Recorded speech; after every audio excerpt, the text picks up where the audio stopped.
This is Houston, contact with a test 1.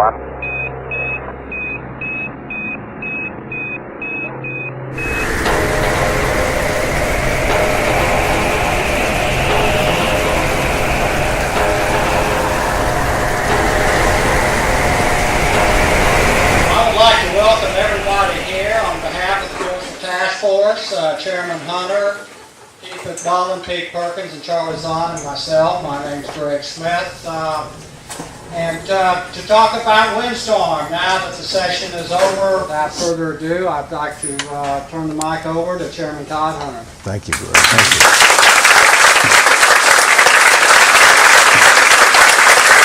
Well, thanks for everybody being here. Can you hear me all right in the back? All right. It's great to be here. I left Austin this morning, and I'm going to leave back to Austin this evening, and then hopefully this special session will be over sooner than later. We'll put it that way. Let's talk Windstorm. For the last 6 months, unfortunately, you've only heard negative. You have not heard positive. One of the things today that we're doing is you're going to hear from a handful of folks that were involved in the process. You're going to be told, one, the good things that occurred. And the other main goal of today is we're going to be moving forward on some basically organization for the 14 counties to be organized for 2015. Now, let me give you a little history lesson. This will be your Government 101. State legislature meets once every 2 years. They meet 140 days, and the only reason it gets extended, Mary, is if they want a special session. But only the governor can call a special session, as Joan and Georgia know. We will finish this special, but this is not in the special session. So this topic will more than likely not be addressed until 2015. That's the next time we meet. Now, Charlie Zahn, who's head of the task force, I'm going to let him talk to you about the Windstorm Association's financial strength, which you haven't been told.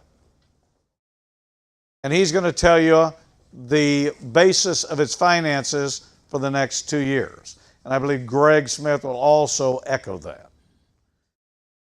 Let me talk to you about what the issue is. It's hard to explain to you, but people think we're different because we live by the water. It's very, very hard to overcome.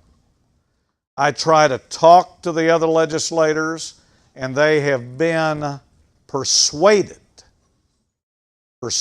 Ann, that because we live by the ocean, we must be treated differently. Now, it's hard to believe, but this is real. This is not Memorex. This is real. And there are a lot of people convinced that we should be punished because we live by the water. And I know that sounds odd, but it's true. Let me show you why. To me, it's negligence for lawmakers to just throw out these messages about putting coverage limits and taxing us to death. They don't think, Diane, that may shut down mortgages, stop bank loans, and make people not want to come here or businesses. Terry, raise your hand in the back. Winter, raise your hand. Stan. Here we have representatives from Schlitterbahn. They have a facility in Galveston. They have a facility in South Padre. They're now placing one in Corpus Christi. They're involved in the Windstorm process. They've stayed with us. But if we keep letting this negative PR, like Paul knows, nobody's going to invest down here. So this is the hurdle that we've had to deal with. West Texas and North Texas have not been supporters of our efforts. In fact, their public officials have not helped at all. But let's talk about the positive. During this last legislative session, you weren't told that they tried to raise your rates 40 to 60%. You weren't told that, were you? That was stopped by the coastal communities. That's a positive. Now think of it, if you're a realtor or a builder in here and you go around, or a restaurant, and you tell everybody, well, my insurance went up 40 to 60% because I live by the water. That's a negative. But we made it into a positive. But you didn't hear about that. Coverage limits. There was a push and discussion, Maybeth and Joe, to say homes could only have so much insurance. Buildings could only have, Fran and Sam, so much insurance. Yet, John, we would be the only point and place in the state, Carl, where they restrict us like that. That was defeated by the coastal communities coming together. A positive again. Positive. So the bottom line is, what we had to do defensively actually helped the coastline. But we're going to have to continue to do it. Raymond and Paula are here. They have battled the agencies in this state engineering process, which seems to be more like a circus than a business. And we'll be working on that over the next several months. And Henry's here. Henry raised the issue about how people kind of went around us to take what we call the waiver program away from us. And we'll be working on that as well. Now, where do we go from here? We are using this town hall as the organization for the next legislative process.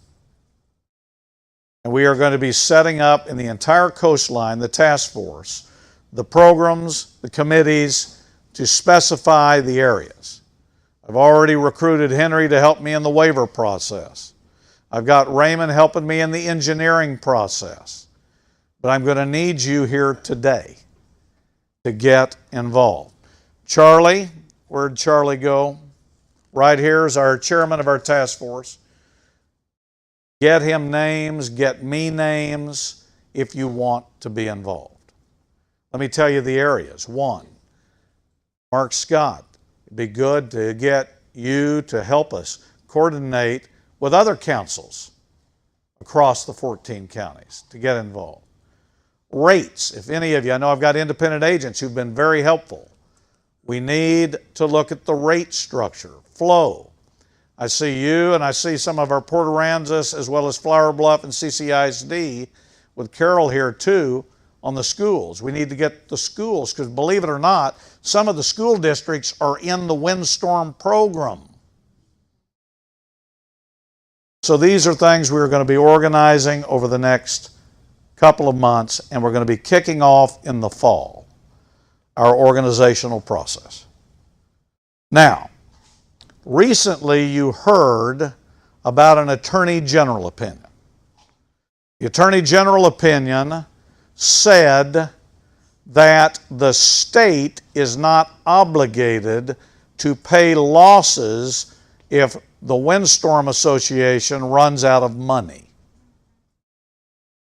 Now, I put my lawyer hat on, even though Judge Chesney's here.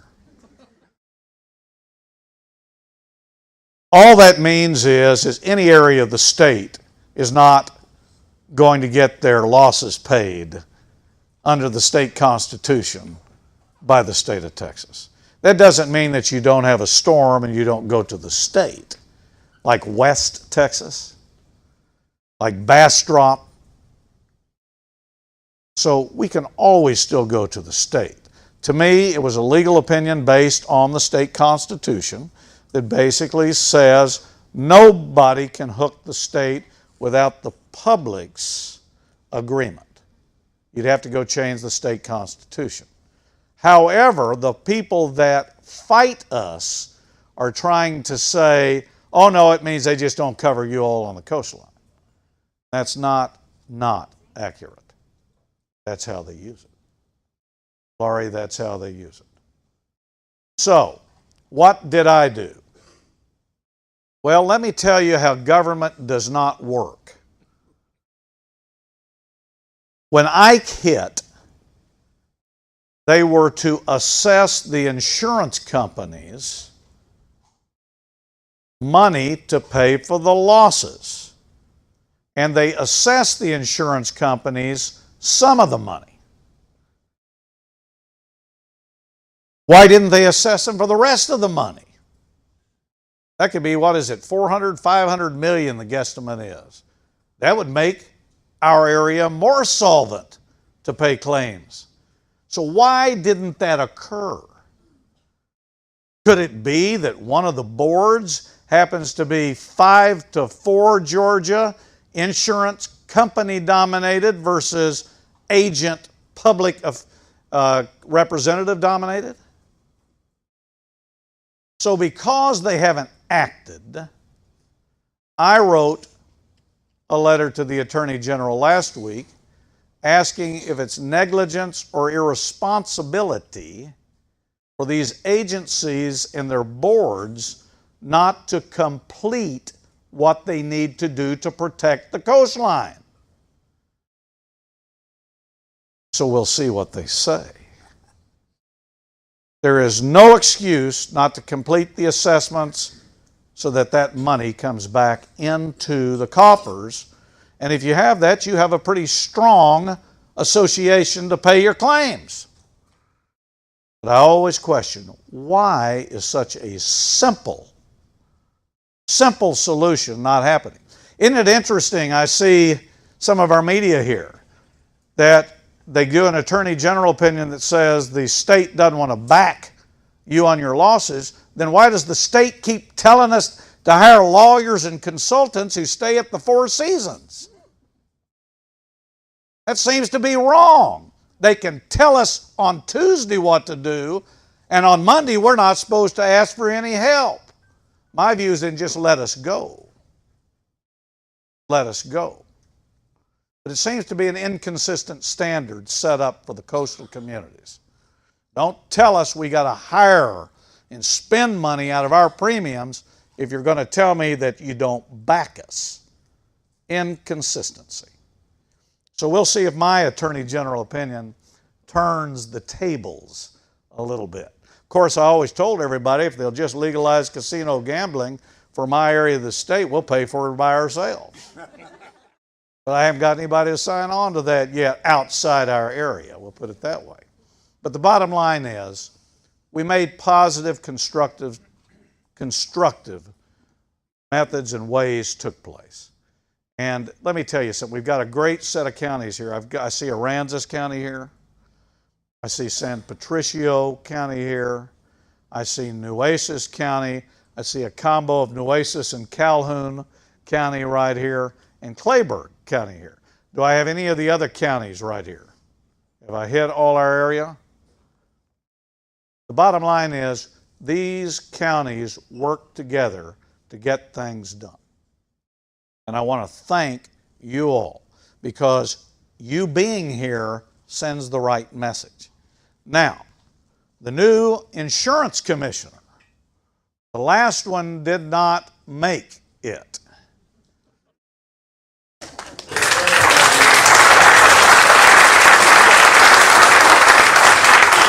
The last one did not give me any applause, I will tell you.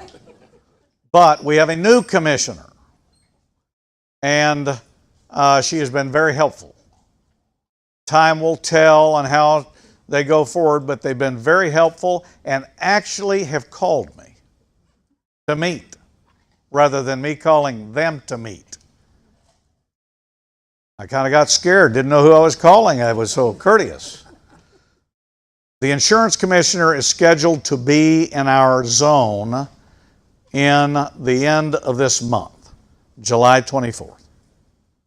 So, I think that's a good sign. She's going to kick off and look at the Aransas, San Patricio, Nueces County areas right off the bat. And she was just appointed, I think it was May 27th, right around there. She's already coming down here to meet with us. So if you're a realtor, if you're a builder, a homeowner, a business, chamber, whatever service, we got somebody at least is going to come down here and try to help. And I think that's good. We will be organizing up. We do want your input. If you've got expertise, please let Charlie know today so that we can get this organized. Our plan is to kick off the task force and its subcommittees in September. And that's why I wanted to get everybody together today. Now, let me point some people out that I want to thank.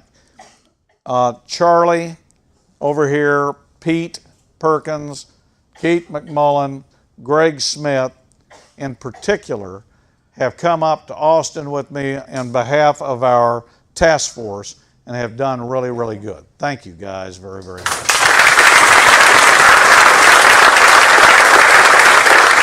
Stan wore another hat. May Beth, I see right here. And then I've got Diane. I saw you in the back. We got the chamber right here. Diane, Ann, where are you in the back from the Port Aransas chamber? Do we have somebody from the Ingleside chamber that I didn't see come in here, or the Corpus Christi chamber? I know we had some of those groups in here. Lawrence, the realtors have helped us. The builders have been involved. And I want to thank all of you. Now, Georgia and Joan, thank you for helping us with the university. We have the UTMSI. And Georgia, who's been quiet, let me brag on Georgia Neblett. She's a member of the Texas Windstorm Insurance Association on the board. She was the only vote no on the rate hike in this state of Texas. So we need to thank you. That is a lot of guts. Now, I'm going to go through and let some of the other folks talk. I want to recognize some people here. Sylvia, raise your hand here, from Senator Hinojos's office. We appreciate. He has been a great help, and he has worked with me side by side. Thank you, and tell him very much. I want people to know Hinojosa was with us the whole way. And then from my office, I've got Gay White right here, who you know, and her husband, the Godfather. That's why we do it. I've got Vicki and Dick right over here. I've got the Daltons right over here.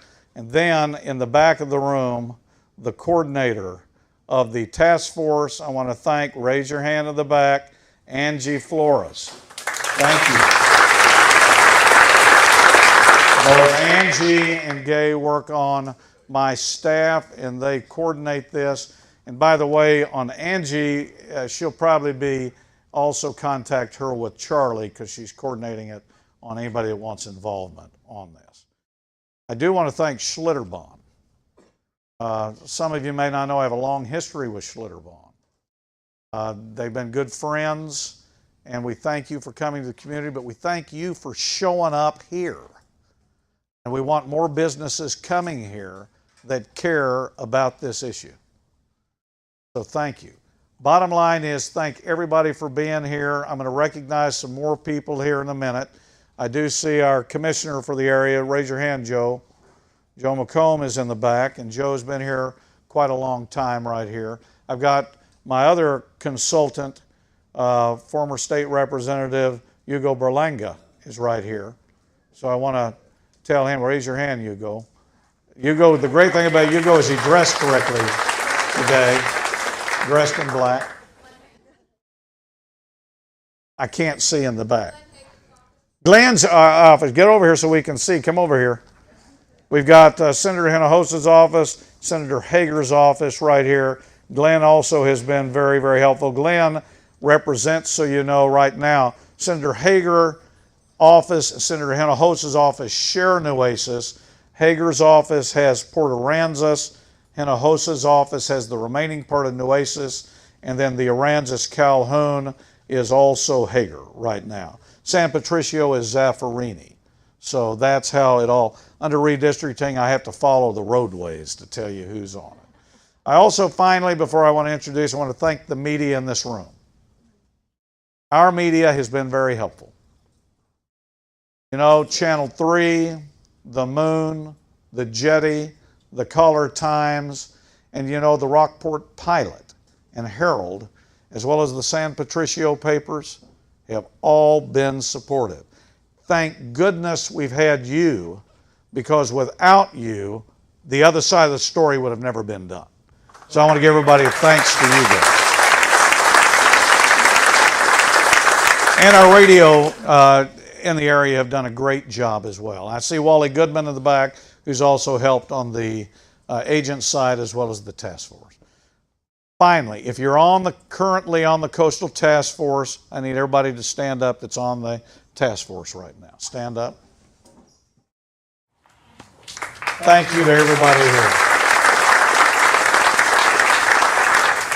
Anyway, again, media, thank you very much. I see all of you in here, from Chuck to Dale to Rick, and I see everybody in the room, so thank you. Now, I'm going to ask Charlie Zahn to talk as head of the task force.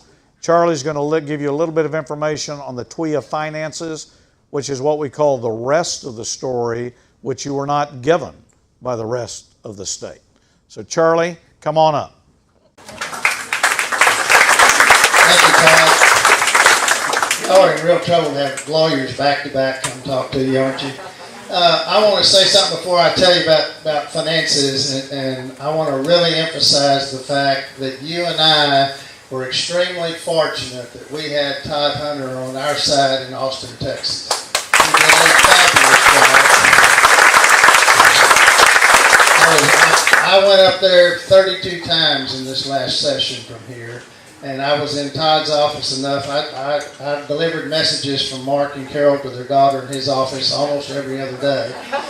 But Todd did a great job representing you and I and calling us his constituents, and I can tell you for a fact that we were his constituents. The other is a man that I got to know extremely well. It was the first time, you can tell him, in a long time that I wrote a check to a Democrat, but Senator Hinojosa did us a fabulous job, and you can tell I'll write him another one. He did a great job, but he again represented us, and I'm going to tell you a real quick story. He did something that was unprecedented, I thought, in Austin, Texas. They had a meeting where they were trying to compromise with the legislators involved in the drafting of the Windstorm bill, and Senator Hinojosa told the Lieutenant Governor, he said, I'm going to bring my consultant with me, and brought me into that meeting, which was unprecedented because I was not an elected official or a staff member, and I was able to participate in those, and I appreciate Senator Hinojosa doing that. I'll also say that Senator Hager was on our side during the entire proceeding, and I got to pat my buddy Georgia on the back too. She had the toughest job in Austin, sitting there with all the insurance industry telling them no, but she again represented us extremely well, and I'm able to tell you that, in my opinion, that we're safe for the next 2 years as far as being covered with windstorm insurance and the ability to pay claims because of what Georgia and her group did up in Austin with the Texas Windstorm Insurance Association. Thank you, Georgia. It was an interesting situation about a year ago when we, in the last 2 or 3 legislative sessions, have always gone to Austin on the defensive. You know, we had bills that they were looking at, 4409 or HB3 or whatever it was, that we were up there fighting against. And we finally, in February of last year, decided that we were going to be on the offensive instead of the defensive. And Todd had a meeting in his office, and several of us were in there, and I know Foster Edwards from the Corpus Christi Chamber was in there, and Todd said, I'm going to form a task force, and he said, Charlie, you're going to be chairman of this task force. And as we walked out the building, Foster looked at me and said, well, when did you find out about that? And I said, the same time you did a few minutes ago. But what we did with that task force, I think, is the real key to us being successful this year in the legislative session and put us in a position in the next several sessions to be extremely successful in providing a Windstorm tool that will be beneficial to you and I, will provide coverage that we can depend on at a rate that we ought to be able to afford. Because what we did is we started in Brownsville, Texas, and we went from Brownsville, Texas, all the way up to Beaumont, Port Arthur, and we sought groups like this group, and we said, we need your help. We have situations where we've got to be involved in Austin, Texas on a bill that's extremely important to all of us. And Todd talked about the counties that are here today and the ones in the coastal bend that were involved. But I can tell you that we had good friends in Cameron County, we had good friends in Willacy County, we had good friends in Kennedy County that when we asked for help, they were there to help us. We had people from Brownsville that drove all the way to the hearings that we went to in Austin, which is a lot further than it is driving from here, believe me. We had friends from Jefferson County up in the Beaumont area that when we called for help, they were there. We had friends from Galveston that were there. So what we did with the task force was, for the first time, I believe, in the history of Texas, we took the 14 counties that are being discriminated against in the state of Texas, and we united as one front, and we went united to Austin, Texas to try to fix the problem. And I think we were successful. We didn't get the bill we wanted. We didn't get the portion of the bill that would have helped Georgia, where we put consumers with the majority on the Windstorm Insurance Board instead of industry. But they know about us, and they know that that's in our gun sights, and we're going to come back at them again in 2 years to try to get that through. But what we did do is we made them reassess where we were. You know, we had the doom and gloom where they said we don't have the money to pay for anything. I was on a vacation, probably the closest in my 46 years as I came to getting in serious domestic problems with Jack Greason and my wife in Branson, Missouri, doing one of my bucket list checks, when I found out that they wanted to throw TWIA into receivership. And I wasn't a real good spouse for about 18 hours of the next 2 days because I was trying to organize testimony for Monday, and we finally came home. I owe her another trip, by the way. But we got up there and we were able to stop them from throwing it into receivership, which would have put the banking community and the real estate community and the business community on the coastal bend in an absolute state of flux. The first 3 phone calls I got in Branson, Missouri were from presidents of 3 big banks in Texas wanting to know what in the hell's going on. And from there it went downhill. But what we did was we came up with a plan that we thought would fix the situation. We weren't successful in getting that into a bill that we could get through the House and the Senate, but we at least put in people's mind the fact that there are ways to fund Windstorm insurance such that we can have coverage. And I would tell you, like I did in a letter I wrote to all the members of the task force, that today, 2013, we're in hurricane season. We know there's a named storm, Chantel, coming towards the Caribbean Sea. They say it's going up to Florida, not here. But there is a storm out there now, so we all need to be concerned about that. But we have the ability to generate today $3.35 billion in funds to help fund a catastrophic event on the state of Texas. What that means to you and I is that will cover a 1 in 300 year event that would hit the coastal bend. It means it would cover a 1 in 60 year event in Galveston. Galveston had $800 million loss that's up at 2.7 billion they paid out primarily because of litigation and poor claims handling. And so one of the things we tried to fix through legislation was that, but we got them thinking about it, and I think we made a real step forward when on May the 27th, the governor appointed a new insurance commissioner that many of us knew even when she was back in the general land office. She is more consumer-oriented than she is industry-oriented, and I think that's going to be important for you and I. But we have cash in the bank. We have the ability to get some additional cash in the bank because they finally settled all of the insurance claims, most of them, and not all of them, most of the insurance claims with the lawyers in Houston that had filed the Ike claims. And so that generated a couple $100 million we put in the catastrophic trust fund. We've got premiums that are coming in. We've got the ability to issue bonds. We've got the ability to purchase reinsurance because we have the funds in the bank to do it. We tried to get some bond anticipation notes. I don't know, did that finally go through? Not exactly yet, but we're putting a lot of pressure on to get that first $500 million in the bank to help us in the event of a catastrophic event.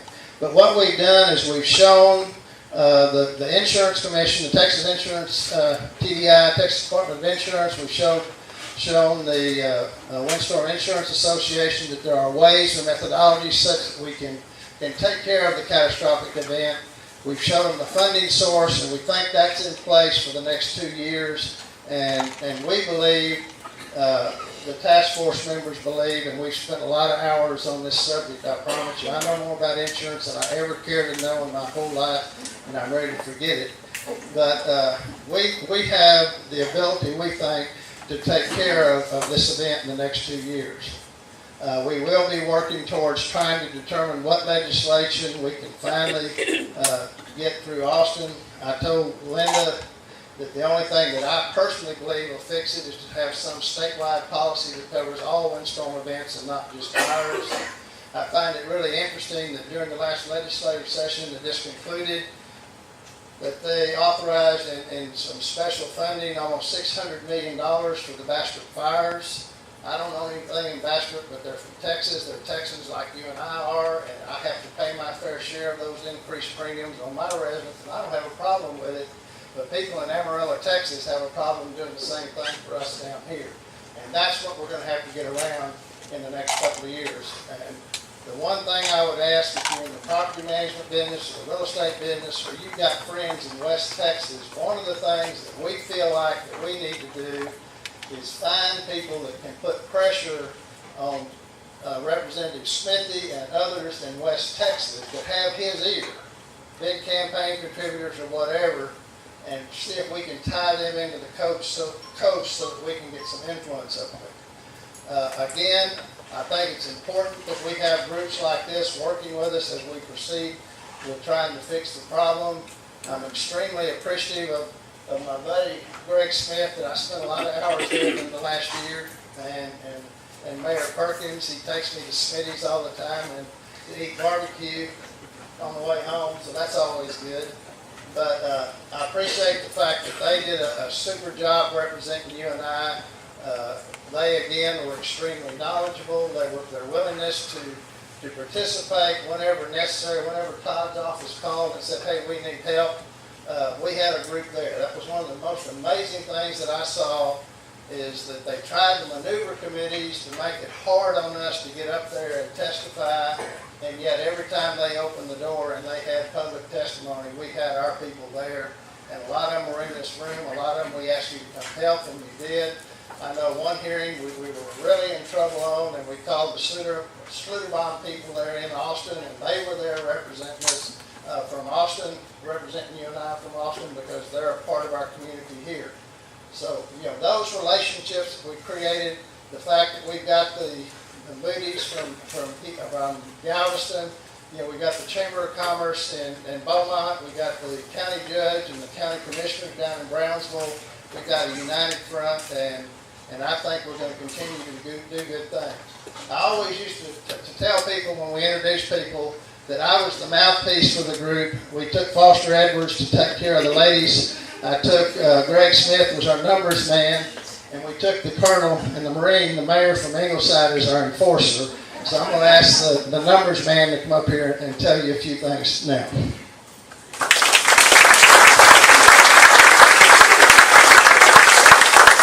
Thank you, Charlie. He went hoarse on all the talking, so I don't think I have much to say. But I would like to, one special thing, both Charlie and Todd, Georgia Neblett, the vice chairman of the TWIA board. We went through several TWIA meetings, like Chairman Hunter said. There are 5 insurance people on there.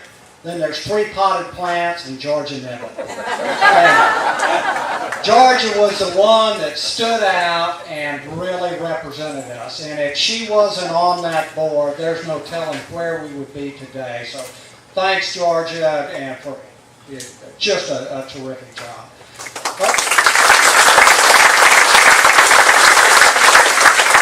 A couple of things we did accomplish that are different than January the 1st or the 7th when the session started. We have a new commissioner. And the past commissioner, she was not appreciative of the coast. She caused a lot of issues within TWIA.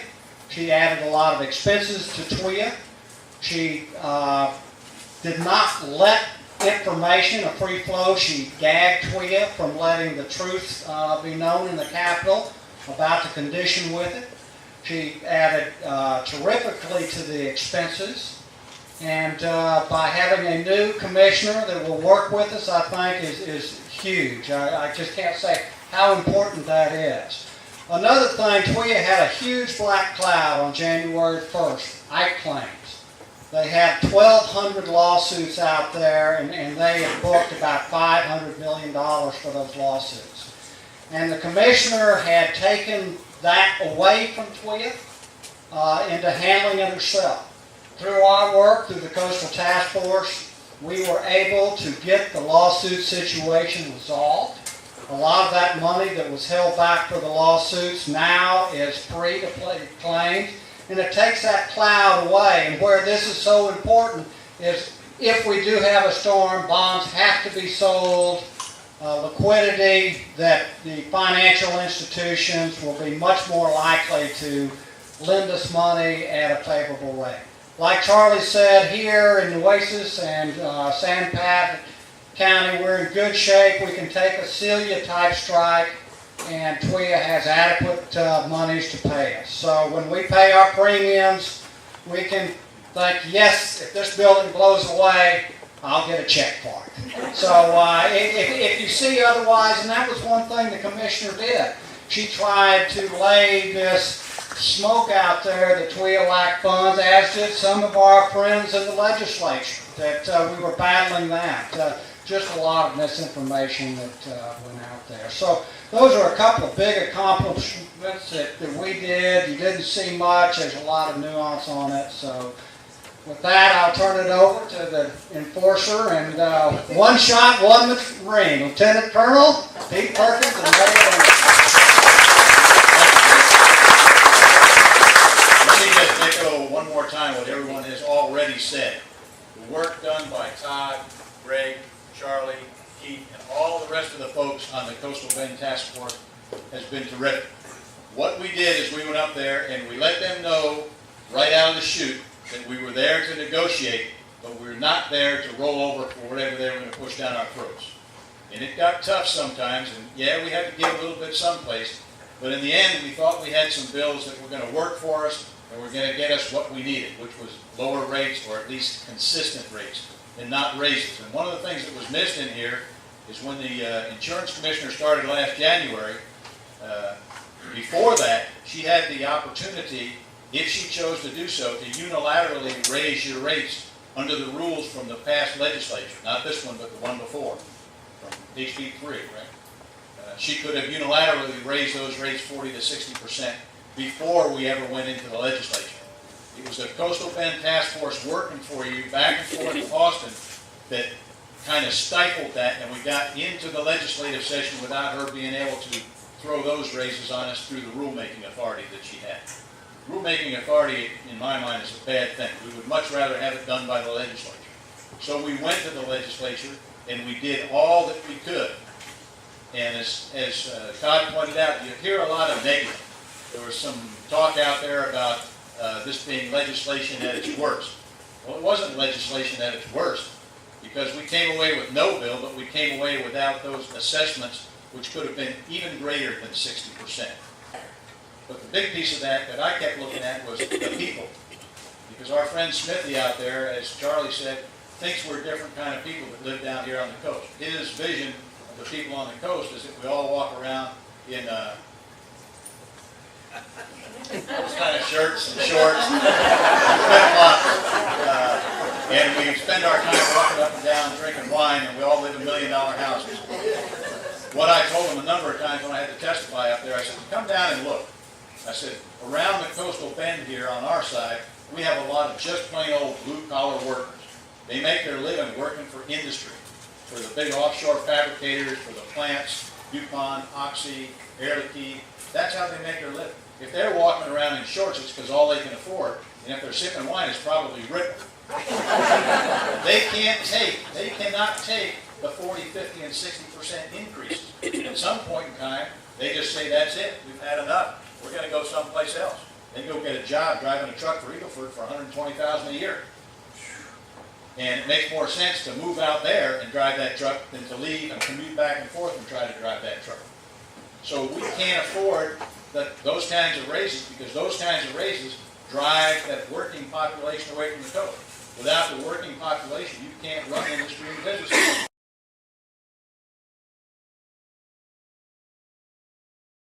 We didn't get a bill, but what we did get was no increases. And right now in Ingleside, we've got 2 different apartment complexes getting ready to go up. We've got all the industry that I just cited going in, and everything is expanding. It's going to be somewhere in the neighborhood of 3,000 to 5,000 jobs as construction begins next year for construction jobs. And when that's done, on the order of about 1,500 permanent jobs. A lot of these facilities are automated, so they don't really employ as many people as some things do. But we'll have plenty of jobs, and the economy is turned around. We're seeing it in Ingleside because now we're able to go out and fix the potholes, fix the roads, fix the sewer plants, things we haven't been able to do since they shut the base down in 2010. So that's the positive side. The people are staying, more people are coming, and things are expanding. And that was the point that we tried to raise with these folks, and some of them just didn't care about that. You know, they'd rather see the coast go down. I know that Charlie and Greg had Representative Smithy down here. He spent a day, and he was amazed at, you know, all those windmills that they have in West Texas. When he saw all the blades and the parts laying on the docks down there at the port, he didn't understand they came in here before they went up there. You know, he thought they magically appeared out there in West Texas. So there was some give and take, and he thought he got a little bit different view of what was going on. We need more and more of that as we go downstream. We need to educate more people, and that was probably our biggest job as we went back and forth, was to try to educate people. And sometimes it got difficult, like Charlie said, because we get a call in the middle of the night from Todd. I said middle of the night, it could be 12, 1 o'clock in the morning, saying, hey guys, you got to be here in the morning. And we just had to shuffle and do whatever we could and head up the road so that we could be there when they did the things that they were doing, like moving committee meetings around to try to make them inconvenient. You know, it's an 8 o'clock start in the morning. That's an early leave from Ingleside, unless you can get away the night before and run up and spend the night. But we were there. We all fought the good fight. And I think what you're seeing now is the product of that. We won't be able to get in until the 15 legislation and try to get this. We want it in legislation. We want it codified in legislation rather than given to the commissioner in rulemaking authority. That's too dangerous for us because she could be influenced at some point in time. The old commissioner, I think, was influenced to a great degree. The new one, I think, as Todd has said, is more consumer-oriented than industry-oriented. So we'll keep on going as long as we have to go, and we'll keep on fighting until we get what we want. But I think the main point that we drove home was we're just not going to sit around and let some people from the other part of Texas, the other 240 counties, whose insurance we pay on in our base policies, but they don't want to pay on Windstorm. We need a little piece coming from the state. We had some of that built into the things that got wiped out of the bill just before it was getting down to the wire. We'll fight to get them back in there again. But as Todd said, we need help. If you know anybody that can influence anybody that comes from out there in West Texas or from some of the other inland counties, by all means talk to them. We do have a lot of people that are homeowners here but not residents year-round. And I think Ann and the Chamber sent out a lot of letters to those folks. I remember, how many? Huge amount. How many letters did we send out, Ann? 3,500. There's that many people that live here, and they're affected by the windstorm rates. And if we can get them to lean on their legislatures where they live, that's going to help us out too. So thank you all for participating. Thanks for being here. It's you that makes the difference. If you will help us, we'll be successful. I'm going to turn it over and let Keith. Thank you, Mayor. And yes, that word is for John Smithy. It's actually from the John Smithy Collection Ensemble here.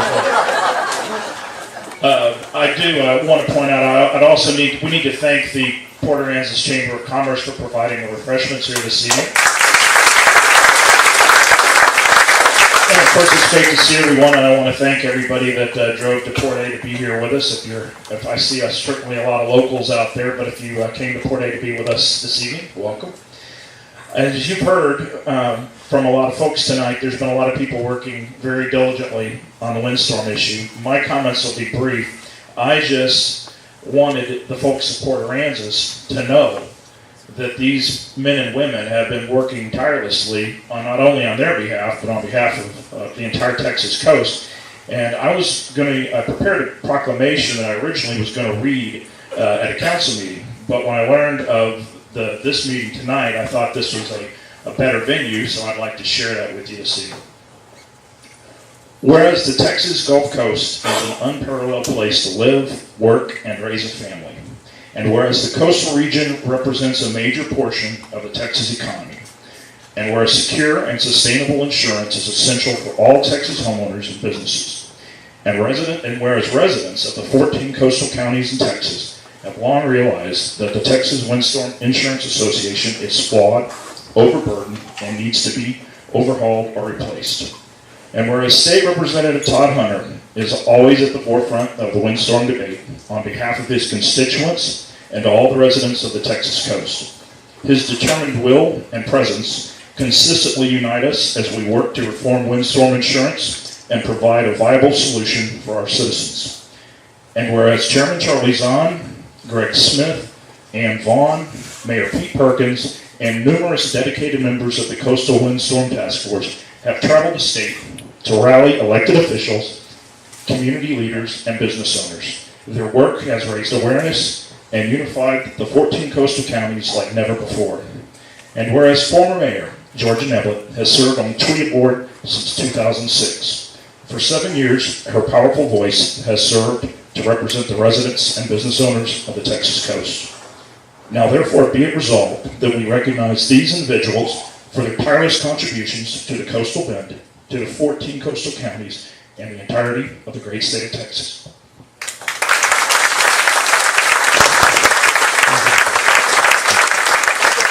Thank you, Keith. Let me close by making a few more comments. One, sometimes you're going to ask, well, why can't you all just get this done? There's 150 House members, 31 state senators. The coast is only 14 counties. We do not have the numbers in the legislature compared to our opposition. So sometimes seniority matters. Sometimes the seniority can stop bad things from occurring. And we did lose a member who's been a champion from Galveston, Craig Island.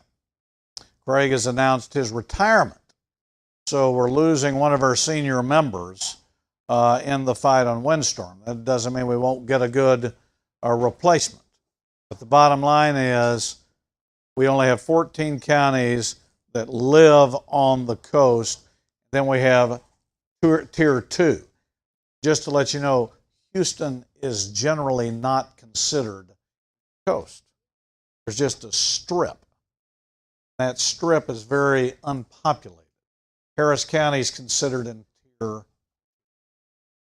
So, a lot of those questions we always get asked. Bottom line today was to give you an overview of what occurred. An overview of success. Because it was success, it was because the coastline came together. Where do we go from here? As I told you, we're going to kick off again in September. We do want organization. Henry on the waiver, I want you involved. Raymond in the engineer issue, I need you involved. I need folks with expertise and interest to please coordinate with us so we can get going, because it sounds like a long time. It is not a long time. Carl, when you and I battled the issue back in the early 90s, It's sometimes, Paul, you were there too. Sometimes takes 2 sessions to get the legislation done. So, we're going to kick off, we're going to organize. One thing, so the media is here, that I have been asked to do, and I'm going to look at this, and I haven't announced this anyplace, but ladies and gentlemen, maybe it's time that the legislature have a Texas Coastal Caucus, where we have the legislators come together from the Senate and the House. So we have a tourism caucus, we have various caucuses, and so I've been asked to look at forming with the Senate and the House a coastal caucus of legislators, so that gives us the backup and the involvement. And it doesn't prevent people from inland being a member, Alex, of that caucus. So this is something that I've been asked in the last couple of weeks to take a look at, and I will give everybody kind of an update. Plan is we will try to do quarterly updates like this with everybody. Of course, I'm biased. I like it right here in my coastal zone. I think Charlie and Greg and Pete and Keith will probably be talking to some of the other areas up and down the coastline about meeting there again. Again, into July, we'll get everybody the information, but the new commissioner will be here. We will have her to talk with and her staff. And the good thing is, I'll brag on Senator Hager's office. It's my understanding that their governmental relations person's a former staff member of Senator Hager's office, so that gives us good coastal input. School districts that I see here, from Port Aransas to Flower Bluff to Corpus Christi in particular, we need to get you all involved because you all will be impacted as well. Because of the time, what I'm going to do, rather than take questions, I'm going to ask all the speakers to stand up here. I'm going to close and just ask you all to come up, and we'll talk with you on an individual basis, and that way we will keep on time. The other thing that I want you to be aware of,